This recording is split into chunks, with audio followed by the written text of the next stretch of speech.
और NEET student के लिए एक नई सीरीज स्टार्ट करना है यंग वंस देते हैं। The reproductive events in the human, जो स्पर्म फॉर्मेशन है वो ओल्ड मैन के अंदर भी होती है, जबकि फीमेल के अंदर जो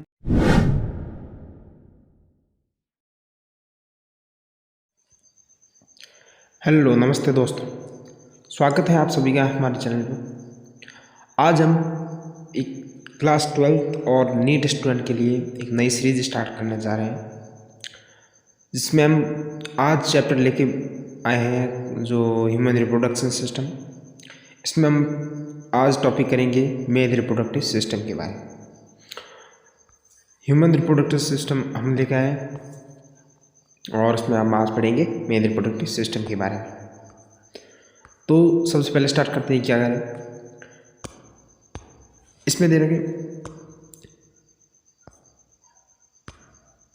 as you are aware human are sexual reproducing and viviparous. इसमें जो मेल है सेक्सुअल रिप्रोडक्शन करते हैं और विविपेरस जो यंग वंस देते हैं। The reproductive events in the human includes formation of gametes. इसमें गैमेट्स बनते हैं जिसको हम गैमेटोजेनेसिस कहते हैं, और that is sperm in the mails and ovum in the females. ये दोनों आपस में ट्रांसफर करते हैं फीमेल रिप्रोडक्टिव जो ट्रैक्ट जिसको हम जेनेटल कहते हैं। इसको हम जैसे ही फीमेल जो स्पर्म है फीमेल रिप्रोडक्टिव ट्रैक्ट के अंदर जाएंगे तो उसको हम इंसेमिनेशन कहते हैं। And the fusion of male gamete and female gamete, इसको हम फर्टिलाइजेशन कहते हैं, leading to the formation of zygote, and this is allowed followed by formation of and development of the blastocyst and it attach to the uterine wall of the embryonic development. Uterine wall इसको हम implantation कहते हैं, यानी जो blastocyst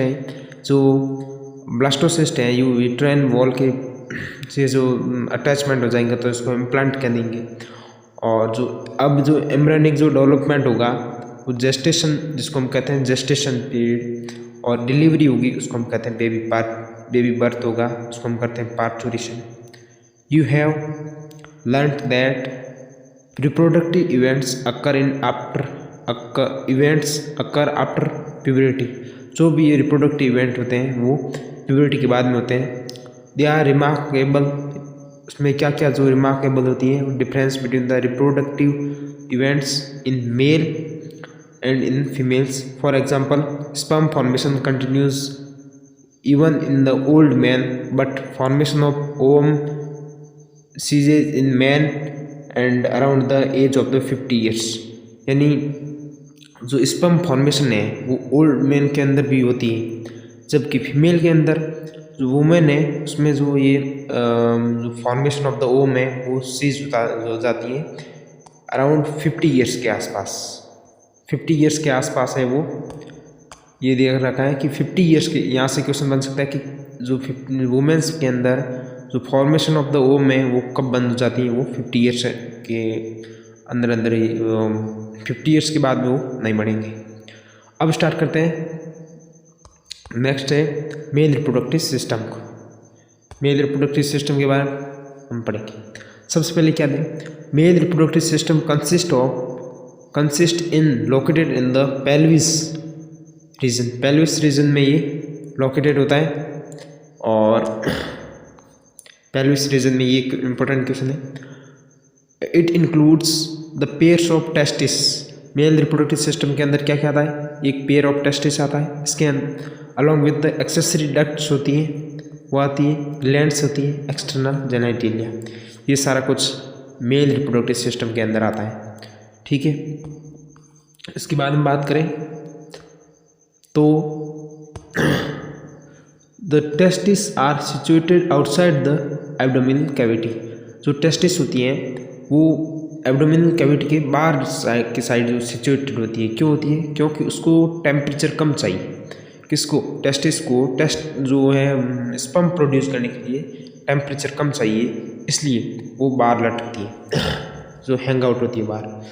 तो the testis are situated outside the abdominal cavity with in pouch जिसको हम कहते हैं स्क्रोटम। एंड स्क्रोटम ये हेल्प करता है मेंटेनिंग द लो टेम्परेचर। ये क्या काम करता है, लो टेम्परेचर को मेंटेन करता है। एंड और किसका, टेस्टिस का कितना लो करता है, 2 से 2.5 डिग्री सेल्सियस ये लोअर करता है नॉर्मल जो इंटरनल बॉडी टेम्परेचर का जो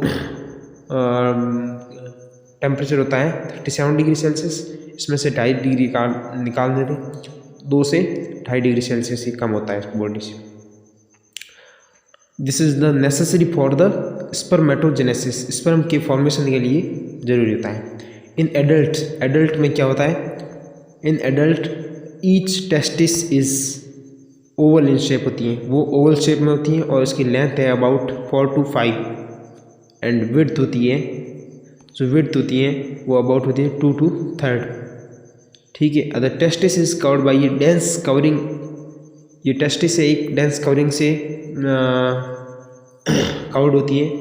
एंड ईच टेस्टिस, हर एक टेस्टिस के पास 250 कंपार्टमेंट्स कॉल्ड टेस्टिकुलर लॉब्यूल्स होते हैं। माना कि जैसे एक कोई बड़ा हॉल है, उसमें से जो रूम्स ये टेस्टिकुलर लॉब्यूल्स होते हैं। कैसे होते हैं, जैसे ये कोई ये ऐसे है, ये ऐसे है, ठीक है, इसके अंदर ये ऐसे 20 ये हो जाएंगे 250 कंपार्टमेंट्स होते हैं, जिसको हम कहते हैं टेस्टिकुलर लॉब्यूल्स कहते हैं। ठीक है, नेक्स्ट चलते हैं। तो ईच लॉब्यूल जो है contain 1 to 3 highly coiled seminiferous tubule. जो हर एक लॉब्यूल्स हमने देखा ऊपर के जो 250 लॉब्यूल्स होते हैं टेस्टिकुलर लॉब्यूल, इसके अंदर जो है 1 से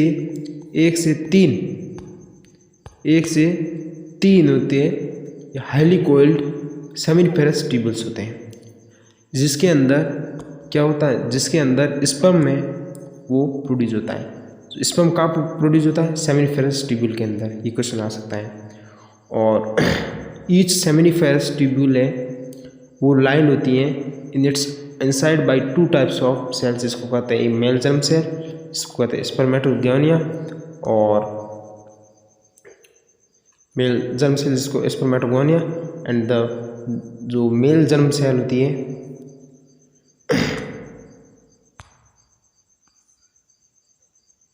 undergo mutual division and leading to the sperm formation, while Sertoli cells provide nutrition to the germ cell।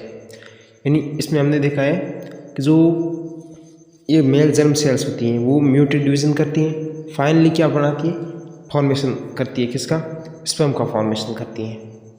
ठीक है, स्पर्म का फॉर्मेशन करती है। और वाइल जबकि सर्टोली सेल्स होती हैं वो न्यूट्रिशन प्रोवाइड करती हैं, किसको, जर्म सेल्स को। Region outside the seminiferous tubule, जो सेमिनिफेरस ट्यूबुल के जो आउटसाइड जो रीजन होता है, सेमिनिफेरस ट्यूबल्स के जो आउटसाइड जो रीजन होता है उसको हम कहते हैं इंटरस्टिशियल स्पेस, जिसके अंदर क्या होता है, जिसके अंदर होता है कंटेन ब्लड वेसल्स होती है इसमें, और इंटरस्टिशियल सेल्स होते हैं जिसको हम लैडिक सेल्स कहते हैं। ठीक है, और लैडिक सेल्स होती हैं जो क्या करती हैं, synthesize and secretes the testicular lobules, जिसको हम कहते हैं टेस्टिकुलर हार्मोन। कौन, लैडिक सेल्स टेस्टिकुलर हार्मोन है जिसको हम कहते हैं एंड्रोजन, एंड अदर जो immunological components, other immunological competent cells हैं वो प्रेजेंट होती हैं, जिसको इम्यूनोलॉजिकल कॉम्पिटेंट सेल्स होती हैं WBC ये वाली होती हैं। यानी जो लैडिक सेल्स होती हैं, ये लैडिक सेल्स क्या करती है, ये लैडिक सेल्स सिंथेसाइज करती है किसका, टेस्टिकुलर हार्मोन, जिसको हम कहते हैं एंड्रोजन। और दूसरी इन जो इम्यूनोलॉजिकल जो कॉम्पोनेंट सेल्स हैं वो भी इसके अंदर प्रेजेंट